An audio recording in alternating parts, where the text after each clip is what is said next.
तो दोस्तों, भारत की एक नई कंपनी को महारत्न का दर्जा दिया गया है। अब तक 12 महारत्न कंपनियां हो गई हैं देश में। हाल ही में भारत सरकार ने आरईसी यानी रूरल इंजीनियरिंग कॉरपोरेशन को एक महारत्न केंद्रीय सार्वजनिक क्षेत्र के उद्यम का दर्जा दिया है।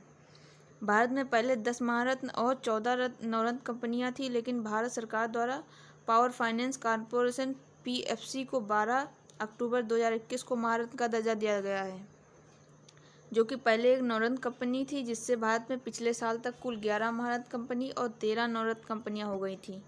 लेकिन अब आरईसी को हाल ही में महारत्न का दर्जा मिलने के बाद महारत्न कंपनियों की संख्या 12 हो गई है।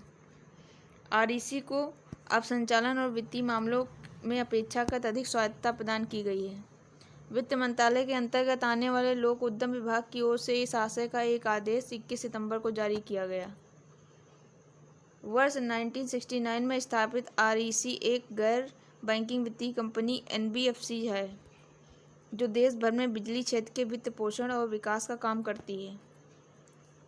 आरईसी को महारत्न का दर्जा दिए जाने से कंपनी बोर्ड को वित्तीय निर्णय लेने के दौरान बढ़ी हुई शक्तियां हासिल होंगी।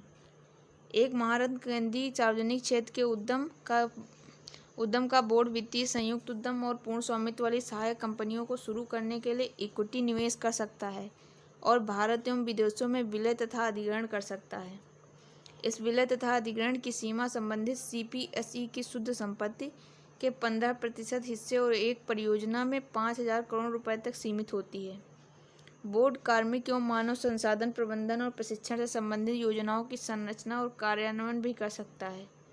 महारत्न के इस दर्जे के साथ आरईसी अन्य बातों के अलावा प्रौद्योगिकी आधारित संयुक्त उद्यम या अन्य रणनीतिक गठजोड़ में भी कदम रख सकता है।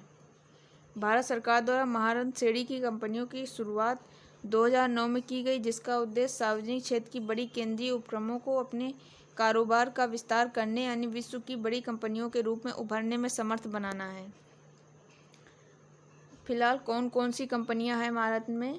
ओएनजीसी, एनटीपीसी, भेल, SAIL, GAIL, BPCL, HPCL, Coal India Limited, Indian Oil Corporation Limited, Power Grid Corporation of India Limited, Power Finance Corporation, REC limited.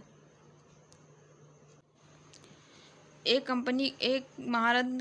Company को महारत्न कंपनी बनने के लिए कौन कौन सी शर्तें आवश्यक होती हैं, ये हम देखेंगे। नवरत्न का दर्जा प्राप्त होना चाहिए, भारतीय शेयर बाजार में सूचीबद्ध होना चाहिए और टैक्स देने के बाद पिछले 3 सालों के दौरान औसत सालाना शुद्ध लाभ 5,000 करोड़ रुपए से ज़्यादा होना चाहिए। पिछले 3 सालों के दौरान औसत सालाना शुद्ध संपत्ति 15,000 करोड़ रुपए से ज़्यादा होनी चाहिए और पिछले 3 सालों के दौरान औसत सालाना कारोबार 25,000 करोड़ रुपए से ज़्यादा होना चाहिए। वैश्विक स्तर पर महत्वपूर्ण उपस्थिति होनी चाहिए।